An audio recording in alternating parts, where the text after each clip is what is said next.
Bonjour Sandrine Labarthe. Bonjour. Merci d'avoir accepté notre invitation.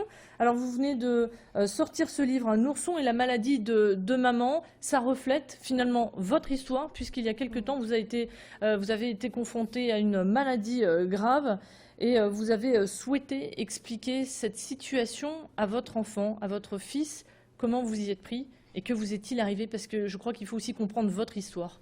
Oui, merci. Lorsque mon fils avait 3 mois, les médecins m'ont diagnostiqué un cancer, un lymphome. Et ensuite, à quelques mois de traitement, j'ai été déclarée en rémission. Et puis, 1 an après, j'ai à nouveau eu un deuxième lymphome. Et à chaque fois, j'ai cherché des livres pour expliquer à mon fils ce qui se passait et pourquoi tout d'un coup j'étais fatiguée, je partais à l'hôpital. Nous étions moins disponibles pour que les grands-parents venaient se relayer et je n'en ai pas trouvé.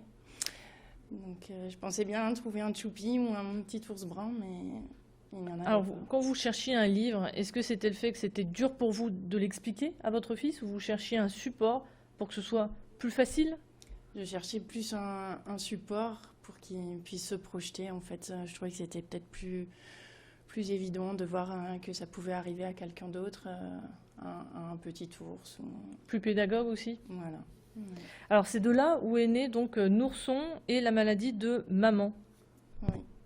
Comment vous y êtes pris et pourquoi? Alors, il faut voir, on ne le voit pas très bien peut-être ici, mais ce livre est quand même articulé avec des images et des petites phrases, et ces mots, ce sont des mots pour les enfants, c'est le vocabulaire des enfants.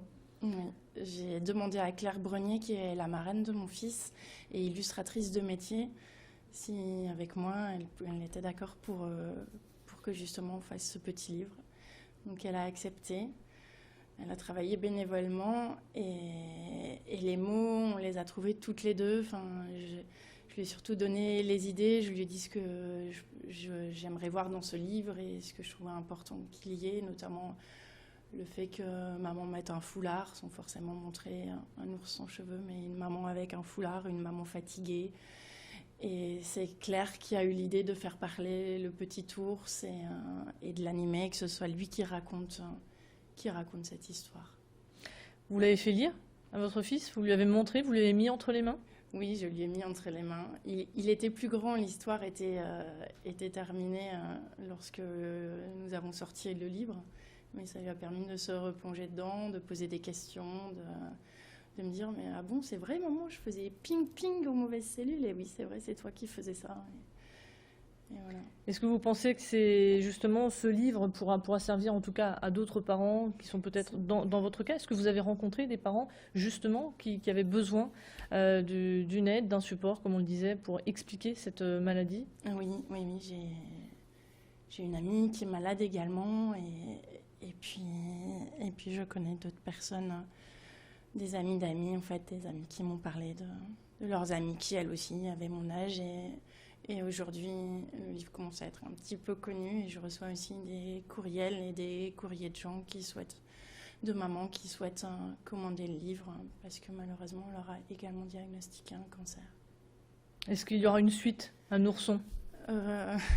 Je ne sais pas, mais Peut-être dans un autre thème, hein, ça peut être différent. Pourquoi pas, mais en tout cas, ce que je souhaite, c'est que ce livre puisse servir en tout cas à d'autres mamans, aider les autres mamans et les autres enfants qui sont confrontés à cette maladie. Pour revenir justement à votre maladie, qu'est-ce qui finalement a été le plus dur pour vous avec vos enfants, puisque vous aviez deux enfants très jeunes, en bas âge? Ouais, j'avais un fils en bas âge. Ce qui a été très dur, c'est de couper. Mon fils n'avait que 3 mois, donc nous étions encore dans une bulle de découverte de la maternité, de la paternité, et une bulle de bonheur d'avoir un premier enfant. Et ça a été d'en sortir, d'en être extrait très, très rapidement et brutalement, de devoir arrêter de l'allaiter. J'avais à l'époque des longs cheveux, de devoir les couper, de ne plus réussir à le porter parce que j'avais mal, parce que j'étais fatiguée, et de ne plus pouvoir vivre la maternité comme je l'avais pensé. Même si votre enfant était petit, nourrisson, est-ce qu'il y avait des réactions déjà à cette époque-là? Et est-ce qu'il avait aussi une réaction à la rechute? Oui, à chaque fois, il a arrêté de faire la sieste. il me surveillait en quelque sorte, m'avait dit mon pédopsychiatre, notre pédopsychiatre, et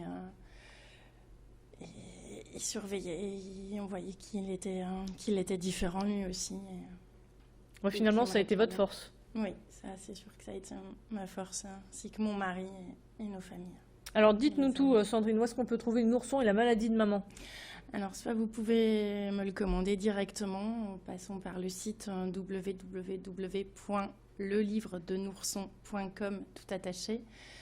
Il est également disponible à la librairie Tirloir, rue Esquermoise à Lille, au Bateau Livre, rue Gambetta à Lille, à la librairie Autant Lire, avenue de Dunkerque à l'Homme. Et normalement, il est très bientôt disponible aussi au Furet du Nord, à Grand Place, sur la Grand Place à Lille. Ok, et on rappelle le prix, 8 €. 8 €.